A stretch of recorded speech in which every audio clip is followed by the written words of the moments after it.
Hey guys, welcome back to my channel. I hope you enjoyed my last video on a no spend or low spend year. So this video I wanted to talk to you about something else that's really important to me and something I'm kind of carrying on focusing on from this year, which I started in 2020. So I basically have naturally curly hair. This is how my hair should be in its natural state.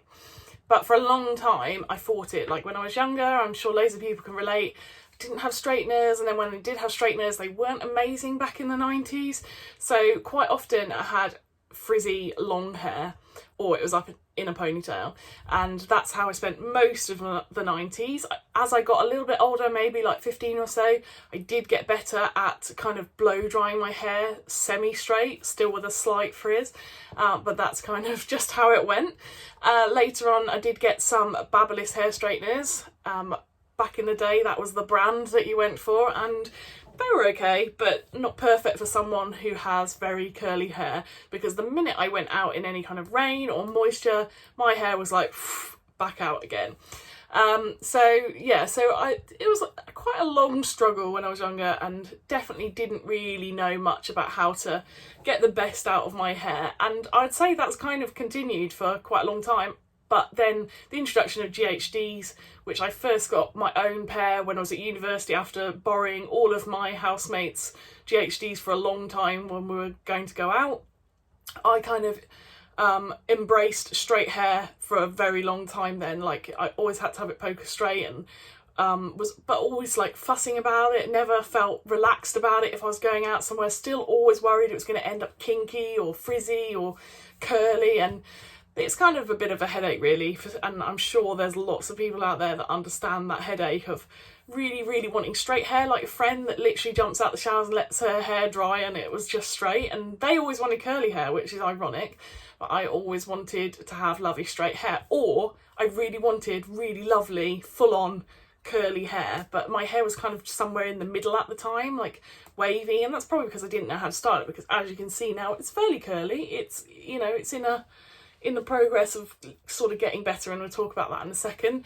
But yeah, so that's kind of my hair thing. And then I guess when I was at college as well, I did have it curly for a little while as well. I had it cut really short, and then just like one day I woke up and it was kind of okay curly, where I just let it dry, and I was like, oh, maybe I should embrace this for a while. And I did actually embrace my hair being curly for quite a bit at college.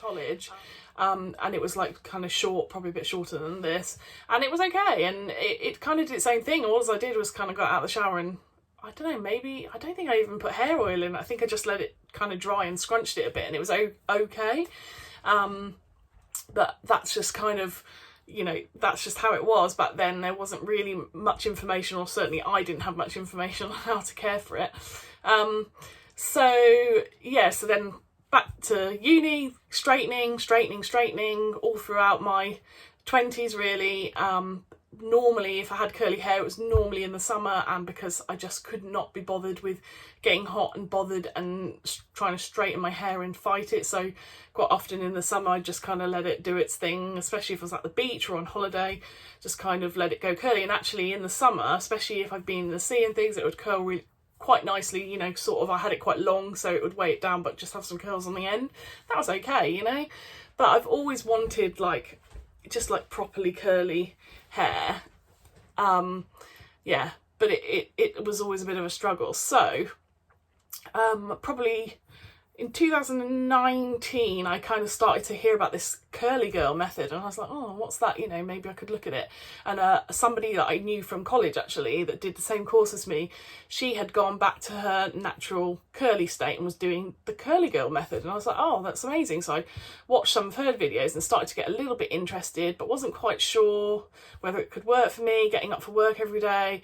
And I always found when I did let my hair go curly, before I discovered the curly girl method, I'd use a little bit of hair oil in it when it was wet, but then the next day it was just such a mess that then I'd have to wash it again. So if ever I had my hair curly, it would just be washed every single day, and that's just an absolute headache and not great for your hair either.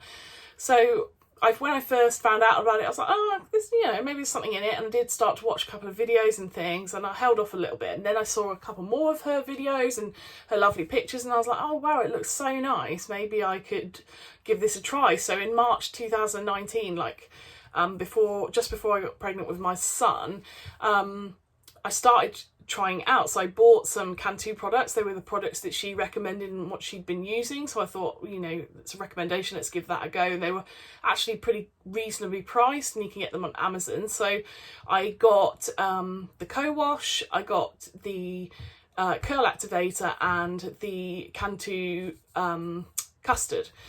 So that was kind of it. And I started to try it, and do you know what? It wasn't great, but then I decided, oh, what I really need is a curly cut, and that's what I'd heard lots of people saying about. So I booked in with somebody who was supposedly a curly cut specialist in the local city, and went for that appointment hoping that that was going to be the answer. I took my Cantu products with me and the little knowledge I had, and kind of showed a picture of people's hair that I liked, and was trying to perhaps aim for if my hair would go that way. Knowing kind of, I knew some of the potential of my hair, so I kind of had a rough idea of what it could look like if it was really curly and how it should be. Yeah, so I went to that hairdresser's and I kind of talked to her about it, and the red flag should have gone up straight away, because she said she had curly hair, but she straightened it every day because she hated it curly. Now, that doesn't mean you don't know about curly hair, but I think in general that probably means you're not that passionate about it, and probably she didn't really seem to know much about the curly girl method as such. She knew about curly hair, which obviously you have to learn as a hairdresser, but typically hairdressers tend to favour straight hair or hair that's curled with a tong, or, you know, not all, but most hairdressers. I think they're coming a bit more round to it now because there are more people embracing their curly hair, I think, or it's at least more people are talking about that, especially with YouTube and different things. People are watching demos and really getting to grips with their hair. So I think hairdressers are kind of catching up with it a bit more, but I think for a long time they've really promoted straight or like styled with a curler. And so when I saw that she had straight hair and things, I was kind of a bit like, oh, I don't know how this is going to go, because why does she straighten her hair every day if she's an expert in curly hair haircuts? And I had read that curly hair should also be cut like curl by curl, and when it's dry and all that sort of thing. So I had turned up with my hair as curly as I was able to get it. Yeah, so she washed it and cut it wet, and I was like, oh, okay. But I have since seen that some hairdressers and people with curly hair, so Main's by Mel, she does actually cut her hair wet. So it's not completely taboo, but I didn't feel like she really was doing a curly cut. It was more like a cut for straight hair that would have some layers for curly. And then the way she applied the products was not the way I would have done it or how I'd read to do it. So I was like, oh, okay. And then she diffused it on full heat, full power. And I was like, oh, that's not really what I've read about either. So when I came out, I literally looked like, I don't know, Russell Brand back in the day, with my hair out here and maybe like a bit of a straight bit at the front. And I left feeling like, oh my God, I've just paid, I don't know what it was, like £70 for this. And I could have probably just cut it myself or something with it curly. So anyway, I went home and I re-washed it and styled it myself, and actually it came out much better, and I did it on a lower heat diffusing. It came out much better, and I was like, okay, this is a start, maybe I could continue this. But the thing I found so hard still was I could not get to grips with how to refresh my hair. And because I was still at work and everything, I didn't want to go in with hair looking awful, so it just made it a little bit tricky. And then I got pregnant with my son, and I was like, oh, I can't be doing this. Ironically though, throughout my pregnancy, I did just let my hair dry and go curly, but I wasn't really doing the curly girl method. I was just kind of just putting my hair oil on it and letting it dry, because I just was so tired and getting up for work, and I was travelling a long way to work every day. So yeah, I just kind of loosely gave up on that one. And then fast forward to lockdown, I was still working, but I was in a different job, and I was working from home anyway. So I started to allow my hair to just be a bit more natural anyway. And then I started reading and watching more videos again and thinking, oh, maybe I should try this again, especially while, you know, we're all locked in, we can't really go anywhere. It doesn't matter if my hair's a bit rubbish. And then also another friend from college, who was one of my best friends at college, I'd seen some of her posts on Instagram also talking about the curly girl method, and her hair was looking amazing. And actually her hair is very similar to mine when it's long and curly, kind of what it would look like, although hers was much better because she had been putting a lot of effort into it and spending that time transitioning back to curly hair. So I thought, do you know what, I'm going to give this a go, and I saw one of her videos about plopping. I don't know if you know what plopping is, but I'll discuss that in a second. And that kind of really started to boost my efforts a little bit, and I carried on actually using the Cantu products that I'd had before, which I don't know if that was right or wrong because I had them a little while, but I think they were still within date, but it was getting a little bit on the edge. But I decided to just at the start just start using those again and seeing, instead of trying lots and lots of products, because I was part of a Facebook group, and I do find that a lot of people, when they start out the curly girl method, what tends to happen is everyone goes a little bit buying happy with curly hair products and lots of different things, and they tend to try like a bit of this shampoo and a bit of this gel, and then next time they'll use that gel, and then they'll use that mousse, and then they get themselves so confused about what's worked for them, what hasn't, and then their hair ends up weighed down with product because they've been using too many different things or things that aren't right for their hair. So after doing some more watching and reading, I decided I'm going to stick with the Cantu products I've got apart from the co-wash. I'd run out of that anyway, and actually I think my hair does not do well with a co-wash. I think it's okay for every now and then, but it doesn't seem to like a co-wash. I have low porosity hair. It's kind of fine but dense, so it gets weighed down really easily if I don't clarify it quite regularly. So instead I decided to get some faith in nature, and I got the shampoo, which technically is not curly girl method approved. However, it is paraben and sulfate free, and I'd already been using a paraben and sulfate free shampoo for a while anyway, a slightly different one, but I decided to continue on that vein, obviously because curly girl, you want to use a shampoo and conditioner. They say really a co-wash, but I use shampoo that is paraben and sulfate free. So I got some faith in nature. I also got the conditioner from them, which is curly girl method approved, and decided to go from there. And instead of trying the different products, I decided to stick with the same products, try out different methods of different amounts of product, different ways of applying it to my hair, like praying hands method, scrunching it in, raking it through, styling my hair upside down, styling my hair upright, lots of conditioner, squish to condish, all these different things to try out the techniques. And then again, when I was styling it, you know, how I apply my gel, how much gel I apply, do I use activator and the gel, do I not use the activator, all those sorts of things, and adding in plopping, wet plopping, all those different things, just to see what techniques made a difference. And actually I saw a lot of progress really, really quickly because of that. And because I was using the same products, it meant that I knew whether or not those products worked for me, and they actually seemed to be working for me. Once I got the amounts right and using them right for me, I actually found that those products were working for me, and I could actually now start to add in some others or try some others to see if I get an even better result. But I've actually pretty much stuck with those. The only difference is I have added in using the Tropic clarifying shampoo. I use that, you know, intermittently with Faith in Nature, and the other one I use is the HXC banana shampoo and conditioner. Again, I don't think the shampoo is curly girl method approved, but it seems to be doing okay. I've used it for this wash, which I did today, and it's working for me at the moment. So, and it's really cheap in B&M, so win-win. So yeah, so I decided to do technique over product, but obviously having a range of products. So yeah, so really if I talk you through my kind of routine, although I've done something slightly different today, but if I talk you through my general routine, just so you can get an idea of what I was doing, and then hopefully that might help you if you're trying to transition, you're already on your journey to going fully curly, or perhaps you're interested in doing that. Maybe it might help you get started.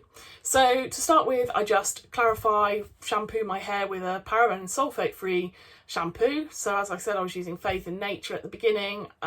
So I kind of mix it up between the three, and I think that works for me because I'm also the kind of person that where my hair's like low porosity and quite fine, if I use the same shampoo for quite a long time, it tends to also get built up. So I think it is good to kind of mix it up. And so I would wash my hair with that, just really gently working into my curls. And I also use a head massager, which I got from Tropic as well. It's just like it's got like little points on it, which are I don't know, like silicone or something, and you rub that on your scalp, because I am prone to itchy scalp when I get build up or my hair needs washing. So I use that to just take away any dead skin, any excess oil, and just to kind of bring the blood flow back to the surface of the head and to help your hair grow really healthy and strong. So I do that and then rinse that out gently.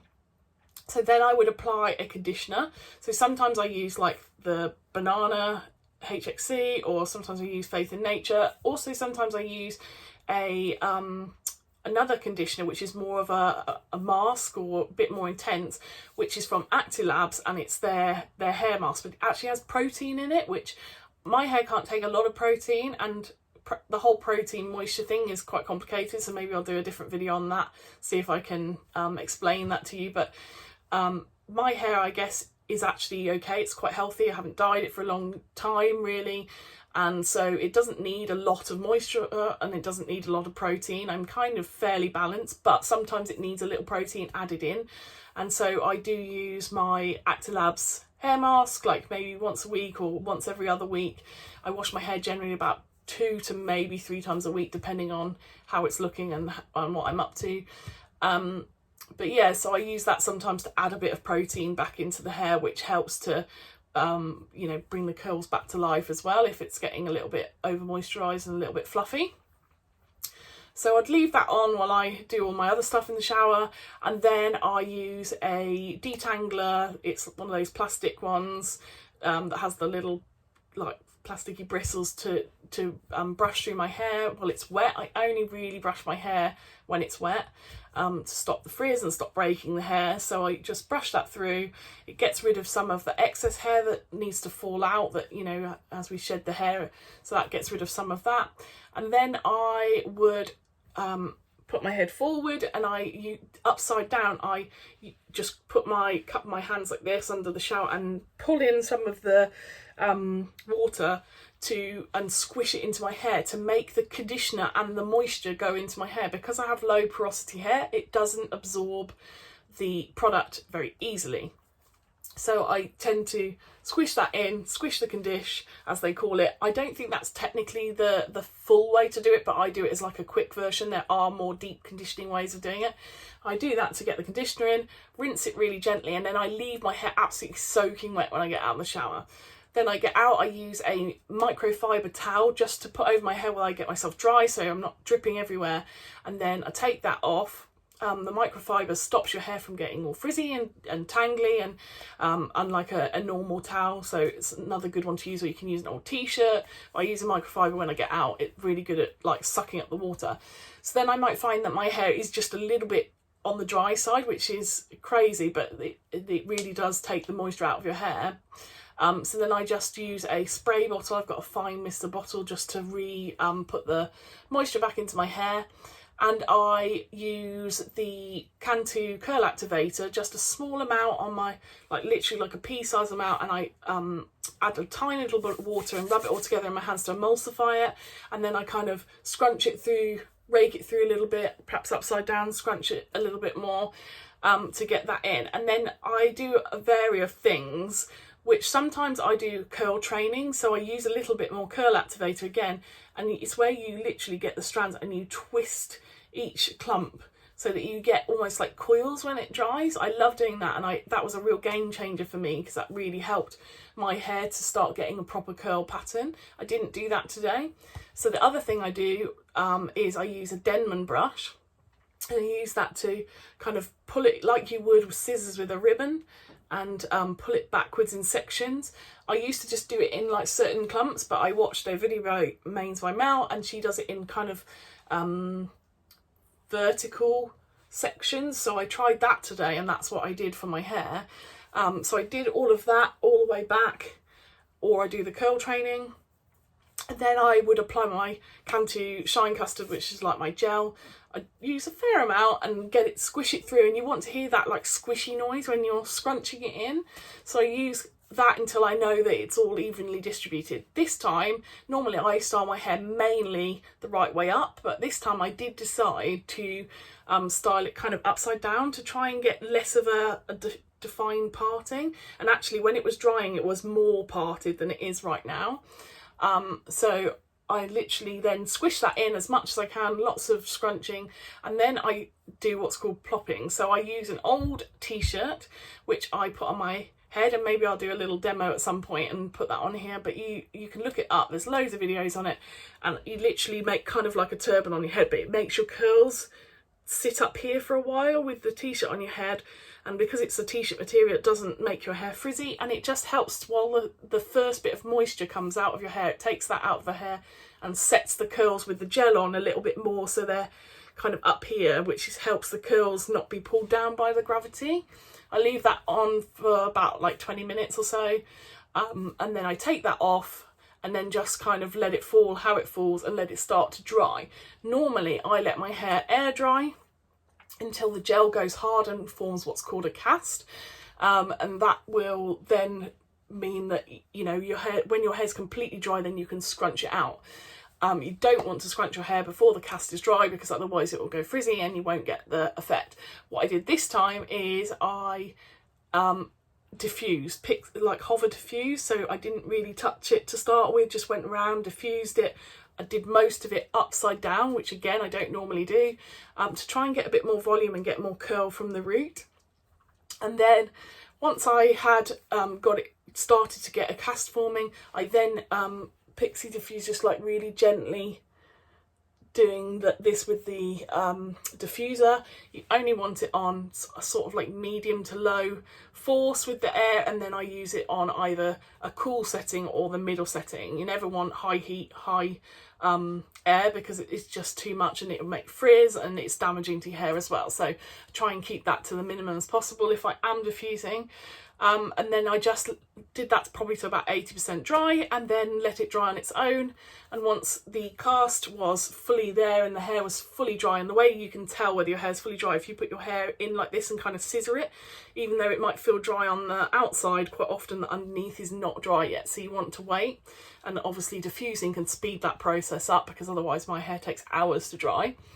And then once it's dry, like I say, and the cast is ready, I literally just sometimes I use my t-shirt to scrunch it up. Other times I use a little bit of hair oil. I use the Tropic hair oil, just tiny little drops rubbed into my hands and then scrunched up, and start to fluff it up. I did my hair upside down as well again, and scrunched it all up. And actually it, as I say, it was parted in the middle, and then what I've done is I've put it over, which I actually think I really like. And this time it's thinner curl clumps, which normally I was like, oh, I don't know if I like that. I quite like the thicker clumps, but actually I really like it. There's loads of volume, it looks really healthy, it's not frizzy really, you know, you get the odd bit, you can't get rid of that, but actually I really like it like this. So I think I'm gonna continue trying this out and trying to perfect this method. I might even try some curl training with this method and see how it comes out, but it's definitely a lot curlier higher up the root. Normally my curls start sort of here, and it has got like a wave in it from the top, so I think styling upside down has also really helped with that. So yeah, so technique wise, I've played around with lots of different things, and I've actually got a blog on this on my website, www.stephaniealexander.co.uk. So if you want to see my whole technique and the different things I tried out, it's all on there. But yeah, it's really trial and error, but like I say, if you keep your products the same-ish and then try the techniques, then you know whether it's the product's not working or whether it's the technique. And what I did do is an experiment, which you can also see in my blog post, where I didn't do the Denman brush, didn't do the curl training, just literally scrunched everything in upright. I kind of brushed it out with the Denman brush just to detangle it, and then scrunched it in and let it air dry. And oh, it was so flat and horrible. And I was thinking, if I had continued doing that and not looking at the different techniques, I would have given up the curly girl method ages ago, because it's just flat, no life to it, no volume, and it was just, yeah, I would have given up ages ago. And then also I find if I do that, the next day my hair is so flat that I can't refresh it, I can't do anything with it, so I have to wash it again. So it just shows how much technique really made a difference, and I was pleased to see that the technique I was doing, because although it can be a little time consuming and sometimes like, oh, do I have to do all that again? But it is really worth it, because now my hair like this will last for 3-4 days without really doing much to it. Sometimes I barely have to do anything other than use a wide tooth comb just to brush through a little bit at the top. Again, it's always a wide tooth comb, not a brush or anything, just to kind of pull away from the roots a little bit and just fluff it up. And then sometimes I use a bit of hair oil to put through, or I sometimes use Curlsmith's Style Me Softly Balm, I think it's called, and I actually just use just a tiny bit rubbed into my hands and just to finger coil some of the curls, just to kind of reform them and give them that definition back if they've gone a bit frizzy or a bit straight. Or the other time I just use a little bit of water, fine mist over the top, scrunch it a little bit, and then the gel that's already in the hair reforms a bit of a cast, and you can scrunch it out, and I find my hair is much better. The other thing that saves my hair overnight is if I wear a bonnet. So a bonnet is like kind of like a t-shirt hat that you put all your hair up into, or you can wear a pineapple, although that's not so successful for me because my hair's quite short, just to save the curls while you're sleeping. And I also use a silk pillowcase, which also stops the frizz and the friction from damaging your hair and making it look like a bird's nest the next day, or making it all flat. So yeah, that is my brief overview, although it's been a few minutes, about the curly girl method. Hopefully that might help some of you sort of get started.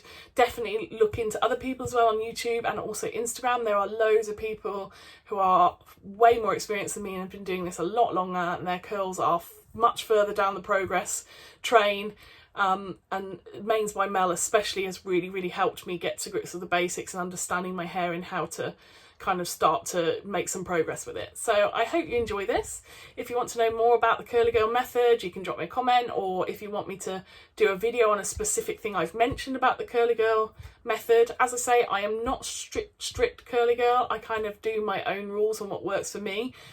Some people like to go completely down, you know, the strict method. I prefer to kind of use them as guidelines and do what works for me.